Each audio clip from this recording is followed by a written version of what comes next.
Улс төр ер нь ярих тийм таатай биш байдаг. Яагаад гэвэл улс төрөөс бид дандаа хараат амьдрсаар ирлээ.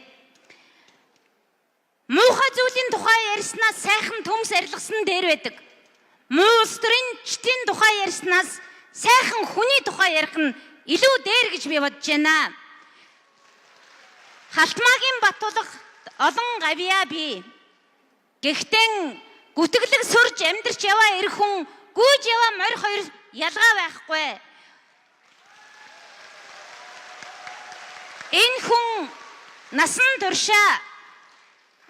туршаа өөрийнхөө гэрэл гэгээг бусдад түгээсэн шигэн энэ хүний гавьяаг олон зүйлээр бид дурдж спорт, урлаг, түүх дурсгал, бизнесийн салбарт олон гавьяаг энэ хүн бүтээсэн. Үүгээрээ бусад нэр дэвшигчдээс илүү энэ хүн түрүүний хэлсэн шиг чухам гараараа нь зүрх сэтгэлээрэн тэгж бүтээж амьдэрсэн хүн юм аа.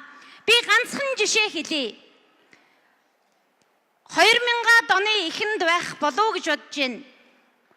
Монгол хүний хүнсний өдөр тутмын хэрэгцээ болсон мах, талхны үйлдвэрийг гадаадын капиталистуудаас, мах импексийг германчуудаас, талх чихрийн үйлдвэрийг чехуудаас энэ хүн баг ганцаараа шахам хамгаалan дотоодын хувилдагч, хувь хүртэгч хүмүүсээс өнөө цагийн мээ гомбын их улднараас хамгаалan авч үлдэж Монгол улсад нь Монгол хүнд нь хямд үнэртгөөр үлдээсэн гавьяа Баттулгын юм аа.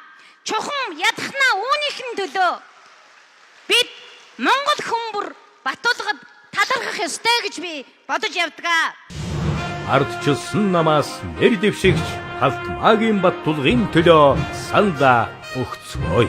Монгол ялан